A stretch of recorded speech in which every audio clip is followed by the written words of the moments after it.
बड़ी खबर मिल रही है लखनऊ से, जहां 2 दिवसीय दौरे पर पहुंची प्रियंका गांधी कल देर रात अचानक से लखनऊ से दिल्ली के लिए हो गई रवाना। इसके साथ आपको बताएं, लखनऊ से देर रात दिल्ली रवाना हुई प्रियंका गांधी 2 दिन के लखनऊ दौरे पर आई थी। प्रियंका गांधी की अचानक दिल्ली रवानगी की वजह साफ नहीं है और आज कांग्रेस के चिंतन शिविर का दूसरा दिन जिसमें वो शामिल नहीं होगी। तो देखिए, ये सडन प्लान चेंज होता है। जहां 2 दिवसीय चिंतन शिविर में प्रियंका के रहने की बात तो सामने आती है, लेकिन बड़ी खबर यह है कि कल रात ही लखनऊ से बाई रोड रवाना हुई है प्रियंका। अपनी कार से वो दिल्ली पहुंची हैं। ये बड़ी खबर है। और देखिए, आज भी उनकी मौजूदगी की खबर थी। 2 दिनों का चिंतन शिविर चलना है कांग्रेस का और तमाम बड़े दिग्गज हैं जिनको आगे किस तरीके से बढ़ना है इस पर मंथन भी करना है। और देखिए, दरअसल माना जा रहा था कि आज वो पार्टी के चिंतन शिविर में शामिल होंगी। कयास इस बात के भी थे कि वो प्रेस कॉन्फ्रेंस कर मीडिया के सामने अपनी बात रखेंगी, लेकिन आधी रात को अचानक से उनके दिल्ली लौटने की खबर आ गई। बिल्कुल, और ये नहीं साफ हो पाया है कि आखिर ऐसा है क्यों। आपको बताएं, यूपी चुनाव में करारी हार के बाद 82 दिन के बाद प्रियंका गांधी 2 दिन के दौरे के लिए लखनऊ आई थी। चलिए, हमारे सहयोगी शैलेश का रुख करते हैं, उनके पास क्या जानकारी आ रही है इस सडन प्लान ऑफ चेंज को लेकर के। क्या वजह पता चल रही है शैलेश, अचानक रवानगी क्यों? यहाँ देखिए, ये बात तो पार्टी के जो पदाधिकारी है वो भी ठीक से अभी नहीं जान पाए, क्योंकि ताज्जुब की बात ये है कि जिस समय हम आपको बताएं एबीपी गंगा ने ये खबर अपने दर्शकों को दी कि प्रियंका गांधी अचानक वापस लौट गई है और बाई रोड वापस लौट गई है, उस समय तक स्थिति ये थी कि पार्टी के कई बड़े जो नेता हैं उनको भी ये नहीं पता था कि प्रियंका गांधी लखनऊ छोड़ रही है, लखनऊ से वापस जा रही है दिल्ली के लिए। क्योंकि हमने तमाम जो पार्टी के पदाधिकारी थे, मौजूदा विधायक की चाहे बात करें या और पदाधिकारियों की, उनको ये तक जानकारी नहीं थी कि प्रियंका गांधी लखनऊ से वापस लौट रही हैं, अपने आवास से निकल चुकी हैं। प्रियंका गांधी के निकलने के लगभग 1 से 1.5 घंटे के बाद जो पार्टी के लोग थे उनको इस बात की जानकारी होती है। गिने चुने से 1-2 लोग को ये पता था कि प्रियंका गांधी लौट रही है, क्योंकि आपको बताएं कि आज ये दिन जो नव संकल्प शिविर का जो आज दूसरा दिन था, उसमें तमाम लोगों को मिलने के लिए बुलाया गया था। पार्टी के पदाधिकारियों ने समय दिया हुआ था कि इस समय प्रियंका गांधी उनके डेलीगेशन से मिलेंगी, इस समय किस डेलीगेशन से मिलेंगी। वो सारी जो चीजें थी उन्हें छोड़कर प्रियंका गांधी का अचानक वापसी हुई, जबकि उनको आज शाम को 4:45 बजे की फ्लाइट से दिल्ली वापस लौटना था।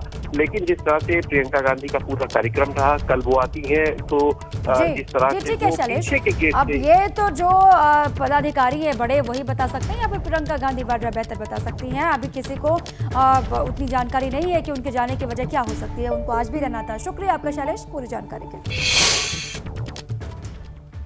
चलिए आगे बढ़ते हैं, रुक करते हैं अगली खबर का। उत्तर प्रदेश में राज्यसभा सीटों के लिए अब चुनाव नहीं होगा, क्योंकि एक उम्मीदवार का नामांकन खारिज होने के बाद अब सभी 11 प्रत्याशियों का निर्विरोध जीतना तय हो चुका है।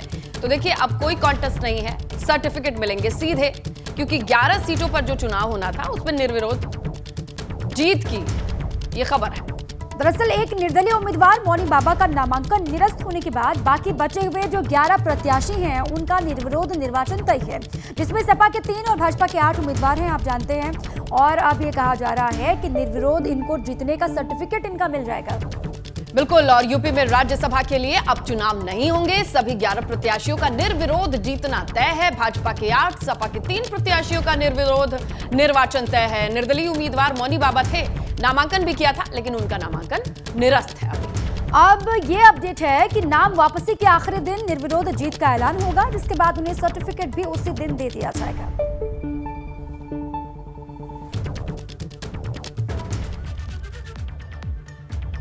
और अब बात यूपी में 2 लोकसभा सीटों पर होने वाले उपचुनाव के जंग की करते हैं। आजमगढ़ और रामपुर लोकसभा सीट पर उपचुनाव के लिए नामांकन 30 मई से ही शुरू हो चुका है, लेकिन अभी तक ये साफ नहीं हो पाया है। ना तो भाजपा ने ना ही सपा ने अपने उम्मीदवारों के नाम का ऐलान किया है। ऐसे में आज संभावना जताई जा रही है कि दोनों पार्टियों की ओर से अपने अपने उम्मीदवारों के पत्ते वो खोल सकते हैं, क्योंकि आप देखिए कि नामांकन की आखिरी तारीख 6 जून है और इससे पहले प्रत्याशी घोषित कर दोनों पार्टियों को अपने उम्मीदवारों को मैदान में उतारना होगा और नॉमिनेशन फाइल करवाना होगा।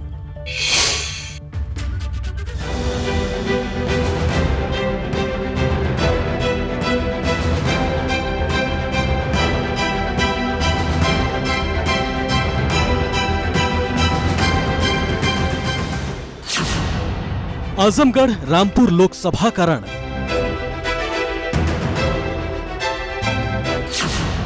सीट जीतने के लिए पार्टियों का प्रण।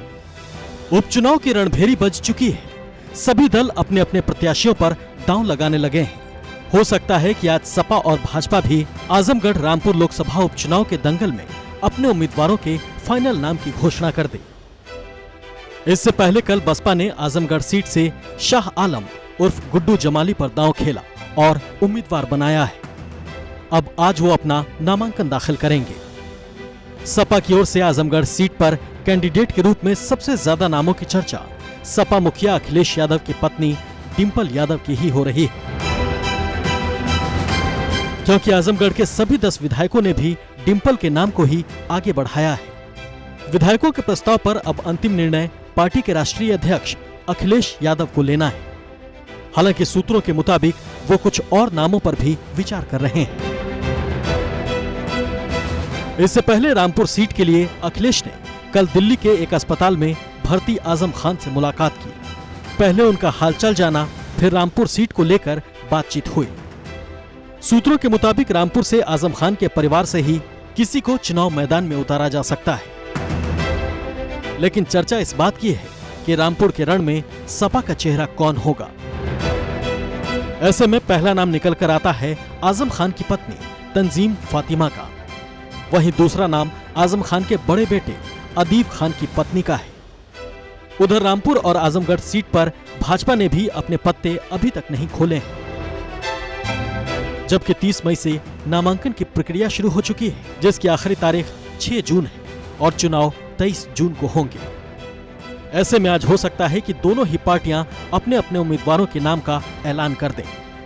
Bureau report, APP Ganga. तो देखिए, यूपी में लोकसभा उपचुनाव के लिए नामांकन जारी है, तो विधान परिषद चुनाव के लिए भी नामांकन आज से शुरू हो रहा है। और इसके लिए भाजपा और सपा जल्द अपने अपने प्रत्याशियों के नाम का ऐलान करने वाले हैं। 13 सीटों पर मतदान 20 जून को होगा। इसी पर देखिए हमारी खास रिपोर्ट।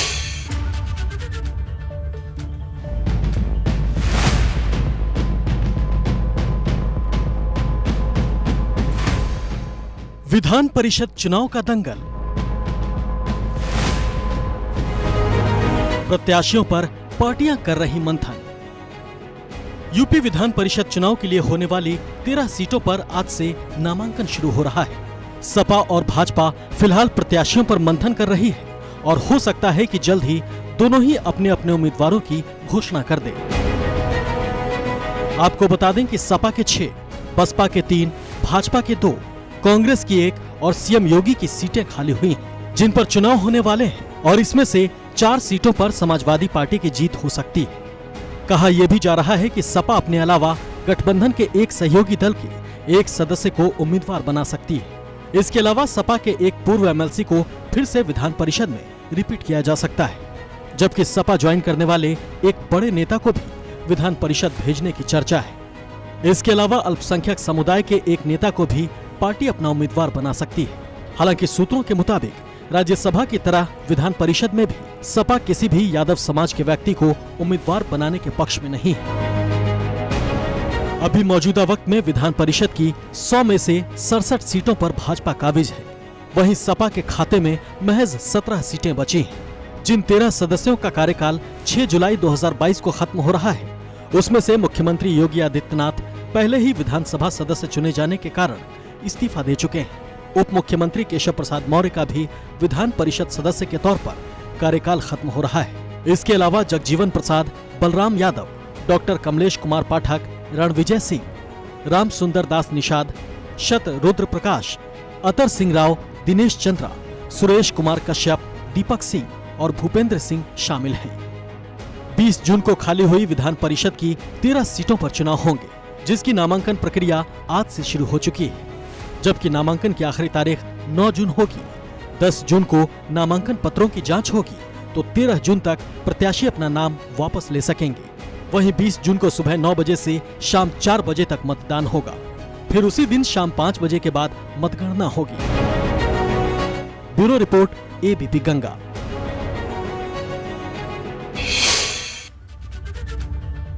अब रुक करते हैं एक और अहम खबर का। लखनऊ तीसरी ग्राउंड ब्रेकिंग सेरेमनी के लिए तैयार है और यूपी सरकार तैयारियों में जुटी हुई है। और आज अधिकारियों के साथ सीएम की ये फाइनल मीटिंग होने वाली है। देखिए, कल ग्राउंड ब्रेकिंग सेरेमनी से पहले आज डिनर का कार्यक्रम बताया जा रहा है और इस डिनर को पार डिनर कहिए, क्योंकि सीएम आवास पर मंत्री और मेहमानों का ये डिनर कार्यक्रम है और यहां पर चर्चा होगी ग्राउंड ब्रेकिंग सेरेमनी का इनॉग्रेशन, यानी ग्राउंड ब्रेकिंग सेरेमनी को कैसे और भव्य बनाया जाए, उसके फाइनल टच पर चर्चा होगी। इसके साथ आपको बताएं कि यूपी में निवेश को बढ़ाने के लिए योगी सरकार की यह तीसरी ग्राउंड ब्रेकिंग सेरेमनी है, जिसका उद्घाटन खुद कल प्रधानमंत्री नरेंद्र मोदी लखनऊ में करने वाले हैं और इसके तहत कई दिग्गज उद्योगपतियों की भागीदारी होगी। दावा किया जा रहा है कि इस बार 70,000 करोड़ से ज्यादा का निवेश प्रस्ताव जमीन पर उतर जाएगा। देखिए, एमओयू साइन होता है, उसके बाद ग्राउंड ब्रेकिंग सेरेमनी में उम्मीद की जाती है कि उसे धरातल पर उतारा जाए। कल से लखनऊ के इंदिरा गांधी प्रतिष्ठान में होने वाले ग्राउंड ब्रेकिंग सेरेमनी से बड़े निवेश की उम्मीद जताई जा रही है।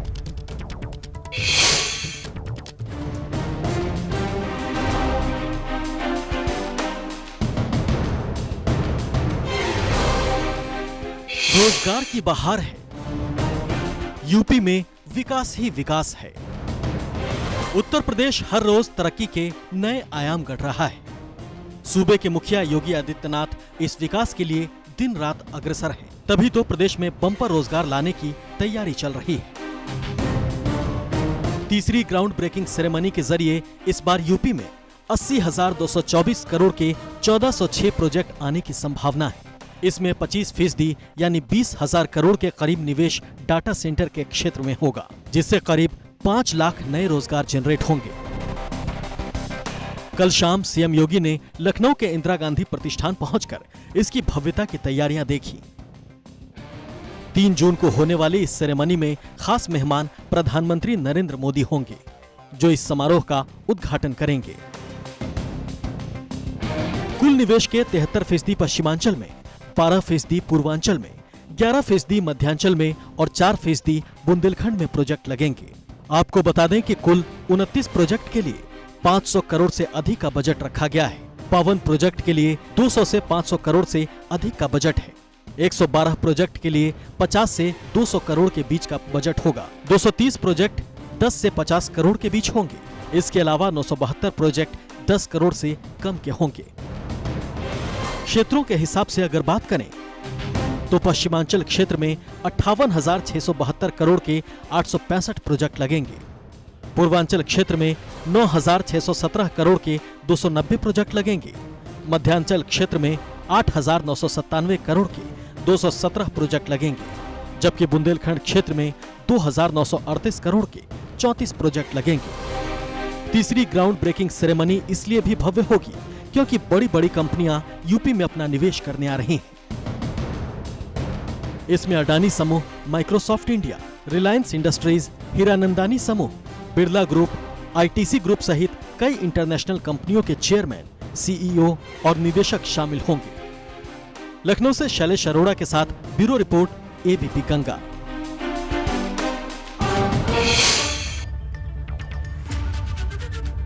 इसी बीच एक और बड़ी खबर आप तक पहुंचाएं। यूपी में टैक्स फ्री हो सकती है फिल्म, पृथ्वीराज चौहान। देखिए, आज फिल्म के कलाकारों के साथ सीएम खुद ये फिल्म देखेंगे। खबर मिल रही है कि मंत्रियों के साथ लोक भवन में ये ऐतिहासिक फिल्म देखेंगे, जिसे पृथ्वीराज के जीवन पर बनाया गया है और ये बड़ी खबर है कि इसे टैक्स फ्री भी किया जा सकता है। आज मंत्रियों के साथ खुद सीएम इस फिल्म को देखेंगे। और दरअसल इस फिल्म की आज लोक भवन में स्पेशल स्क्रीनिंग होगी। सुबह 10:45 पर मंत्रियों के साथ सीएम योगी इस फिल्म को देखेंगे। उनके साथ फिल्म एक्टर अक्षय कुमार समेत पूरी टीम वहां पर मौजूद रहेगी, जिसके बाद फिल्म के टैक्स फ्री होने का ऐलान संभव है। बिल्कुल, और स्पेशल स्क्रीनिंग के वक्त अक्षय कुमार के अलावा एक्ट्रेस मानुषी चिल्लर, डायरेक्टर चंद्रप्रकाश द्विवेदी भी मौजूद रहेंगे। ये फिल्म कल यानी 3 जून को सिनेमा घर में रिलीज होगी और रिलीज से पहले आज मुख्यमंत्री योगी आदित्यनाथ सुबह 10:45 पर मंत्रियों के साथ फिल्म पृथ्वीराज चौहान देखेंगे। स्पेशल स्क्रीनिंग रखी गई है और पीरियड ड्रामा इस फिल्म की कैटेगरी है, जहां इतिहास को छायांकित किया गया है बड़े पर्दे पर और कल ये फिल्म रिलीज होने वाली है।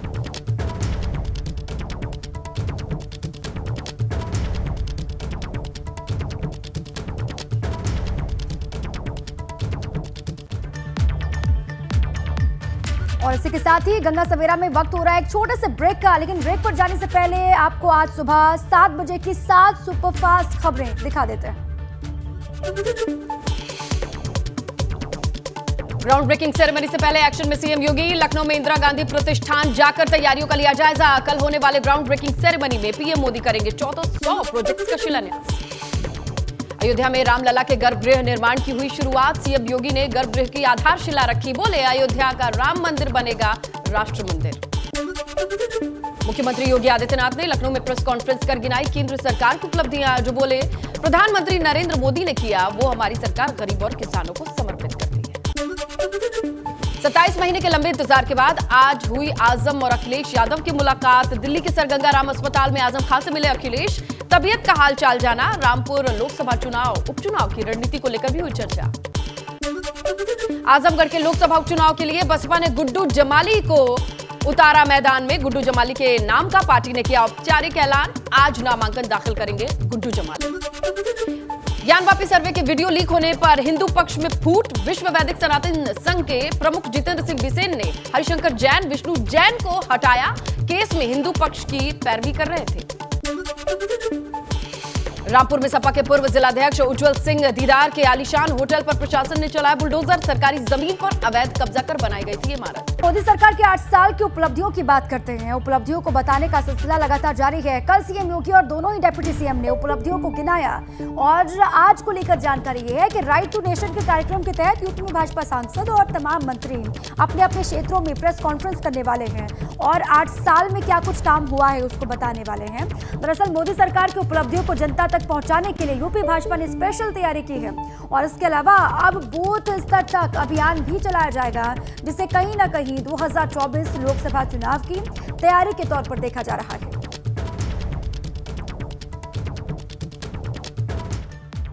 वहीं कल मुख्यमंत्री योगी आदित्यनाथ ने लखनऊ में प्रेस कॉन्फ्रेंस कर केंद्र सरकार की उपलब्धियों को गिनवाया। उन्होंने कहा कि सभी किसानों को पीएम किसान निधि का लाभ मिला है। वहीं विपक्ष को भी उन्होंने आड़ो हाथ लिया। यानी समृद्ध किसान ही समृद्ध भारत के सपने को साकार कर सकता है और यह कार्य विगत 8 वर्ष के अंदर अन्नदाता किसानों को मिले सम्मान के माध्यम से उसकी आमदनी में हुई बढ़ोतरी इसका उदाहरण है। पहली बार आजादी के बाद लागत का 1.5 गुना एमएसपी अन्नदाता किसानों को प्राप्त हो, यह भी देखने को मिला है। पहले इस देश में सरकार के प्रति एक अविश्वास का सा वातावरण था। देश के विभिन्न क्षेत्रों में अलगाववाद, उग्रवाद और आतंकवाद सिर चढ़ करके बोल रहा था। अराजकता अपनी पराकाष्ठा की ओर बढ़ रही थी। भ्रष्टाचार संस्थागत रूप ले चुका था। गरीबी हटाओ के नारे दशकों से देश के अंदर लग तो रहे थे, लेकिन गरीबी उन्मूलन के लिए कोई ठोस प्रयास इन 35-40 वर्षों के अंदर कहीं भी उड़ते हुए नहीं दिखाई दे रहे थे। तो गंगा सवेरा में खबरों का ये सिलसिला बदस्तूर जारी है। ब्रेक पर जाएंगे, लेकिन पहले आपको दिखाते हैं सुपरफास्ट अंदाज में सुबह की 7 खबरें। जल शक्ति मंत्री स्वतंत्र देव सिंह का आज सीतापुर दौरा। रामपुर और मथुरा इलाके में बाढ़ कटान परियोजना का स्थलीय निरीक्षण करेंगे। अफसरों को देंगे जरूरी दिशा निर्देश। मुजफ्फरनगर में घर के अंदर धारदार हथियार से महिला की हत्या। 11 साल के मासूम के सामने घर के अंदर महिला का मर्डर। जांच में जुटी पुलिस आरोपियों के पकड़ने का दावा कर रही है पुलिस। गोरखपुर पुलिस के हत्थे चढ़ा 5 पशु तस्कर। घेरेबंद कर मुठभेड़ के बाद पकड़े गए ये शातिर। गोरखपुर से गोवंश चोरी कर बिहार के पशु बाजार में बेचते थे आरोपी। एटा में सपा नेता के घर पर पुलिस की छापेमारी। गैंगस्टर एक्ट में फरार पूर्व सपा विधायक रामेश्वर सिंह यादव, छोटे भाई जोगेंद्र सिंह यादव की तलाश। दोनों के घर पर न मिलने पर पुलिस ने चस्पा किया कुर्की का नोटिस। जालौन के कटोरा इलाके में गैंगस्टर रामकरण राजपूत की 2.25 करोड़ रुपए की संपत्ति कुर्की गई। डीएम प्रियंका निरंजन के आदेश पर यह कार्रवाई हुई। आरोपी के 4 ट्रक, 1 घर, 1 कार, स्कूटी को कुर्क कर दिया गया। अमेठी में अतिक्रमण हटाने पहुंची टीम के सामने आग में जलकर खाक हुए कई घर। ग्रामीणों ने ग्राम प्रधान के पति पर लगाया आग लगाने का आरोप। आग लगते ही मौके से फरार हुई राजस्व की टीम। ग्रेटर नोएडा में चलती बाइक में लगी आग, शॉर्ट सर्किट से आग का गोला बनी बाइक सवार ने कूदकर बचाई जान। ग्रेटर नोएडा के दनकौर थाना क्षेत्र के कस्बे का मामला।